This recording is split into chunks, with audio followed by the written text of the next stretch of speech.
তোমরা পড়াও, তোমরা শেখাও, তোমরা বোঝো কেমন করে শিক্ষা এবং শৃঙ্খলাতে আমরা নেব জীবন ধরে।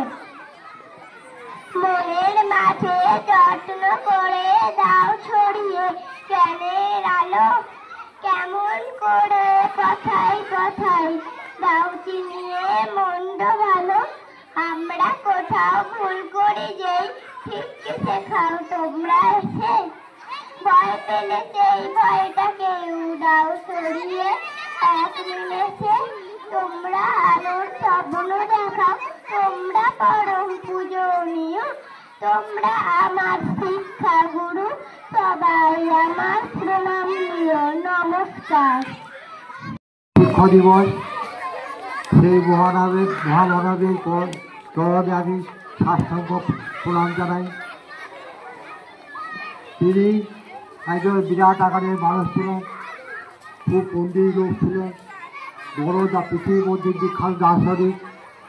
তিনি একজন শিক্ষক ছিলেন, তিনি ছিলেন বিশ্ববিদ্যালয়ের শিক্ষক, কলকাতা বিশ্ববিদ্যালয় বা আরও অন্যান্য জায়গায় শিক্ষকতার কাজ করেছেন। পরবর্তীকালে তিনি ভারতবর্ষের প্রথমে উপরাষ্ট্রপতি হয়েছিলেন, পরে 1962 সালে ভারতবর্ষের রাষ্ট্রপতি হয়েছিলেন। তিনি রাষ্ট্রপতি হওয়ার পর তার গুণমুগ্ধ ছাত্রগণ তার কাছে অনুরোধ করেছিলেন যে তারা তার জন্মদিনটা পালন করবেন। তখন তিনি সকলকে বলেছিলেন, আমার জন্মদিন যদি পালন করতে হয় তাহলে এই দিনটা শিক্ষক দিবস হিসেবে পালন করুন। সেই থেকে 1962 সালের 5ই সেপ্টেম্বর থেকে চলে আসছে আজকে এই শিক্ষক দিবস। এই শিক্ষক দিবসে শিক্ষকদেরকে বিভিন্ন প্রান্ত থেকে শ্রদ্ধা নিবেদন করা হয়। আমাদের এখানেও শ্রদ্ধা জানানো হচ্ছে। আমি সমস্ত ছেলে মেয়েদেরকে বলছি তারা যেন তাদের শিক্ষক শিক্ষিকাদের শ্রদ্ধা করে এবং তাদের বাধ্য হয়, তারা যা বলবে তাদের কথা তারা মেনে চলে। তার সঙ্গে সঙ্গে সমস্ত শিক্ষকদের আশেপাশে যারা শিক্ষক আছেন বা তাদের গৃহ শিক্ষক আছেন তাদের কথা যারা মেনে চলে। আর সকলেই তো উদ্বিগ্ন হয়ে গেছে, অধৈর্য হয়ে পড়েছে, তার জন্য আজকে আর বেশি কিছু বলছি না। সকলকে ধন্যবাদ জানিয়ে আমরা এই বক্তব্য শেষ করছি। সার্বপল্লী ডাক্তার রাধাকৃষ্ণন সম্পর্কে অনেকেই বলেছেন, আমাদের স্যারও বললেন। আমরা জানি যে আজকের দিনটাকে বিশেষভাবে ওনাকে আমরা স্মরণ করে শিক্ষক দিবস পালন করি এবং উনি বলেছিলেন আমার জন্মদিন 5ই সেপ্টেম্বর তোমরা শিক্ষক দিবস হিসেবে উদযাপন করলে আমি সবথেকে বেশি গর্ব অনুভব করব।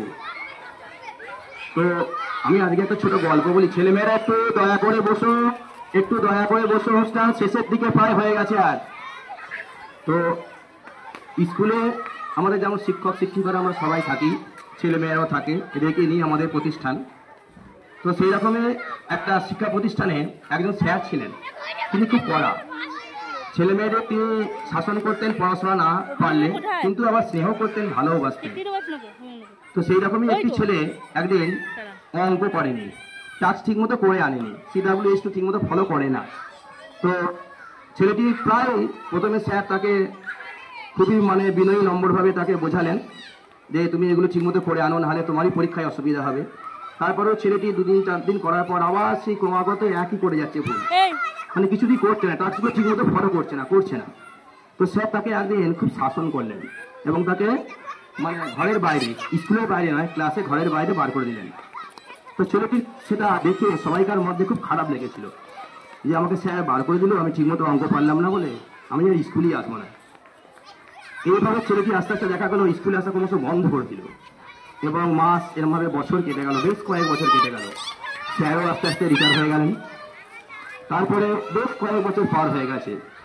এবার স্যার একদিন বাইরে গেছেন, তো বাইরে গিয়ে তিনি দেখছেন যে রাস্তায় খুব মানে অনেক ঘুরেছেন, দিয়ে রোদে লেগেছে, তিনি খুব ক্ষুধার্ত হয়েছেন, তৃষ্ণার্ত হয়েছেন। তো তিনি সামনে একটা হোটেল আছে, বিশাল বড় হোটেল, তার নজরে পড়ল।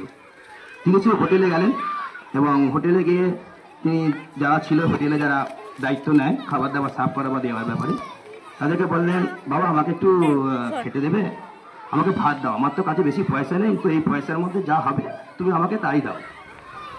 তো স্যার অপেক্ষা করছেন, তারই মধ্যে তিনি দেখলেন 50-60টা ছেলে ওই হোটেলে সারিবদ্ধভাবে খেতে এসেছে এবং তারা ভালোভাবে খাচ্ছে, খুব ভালো খাচ্ছে এবং খাবার দাবারগুলোও খুব ভালো।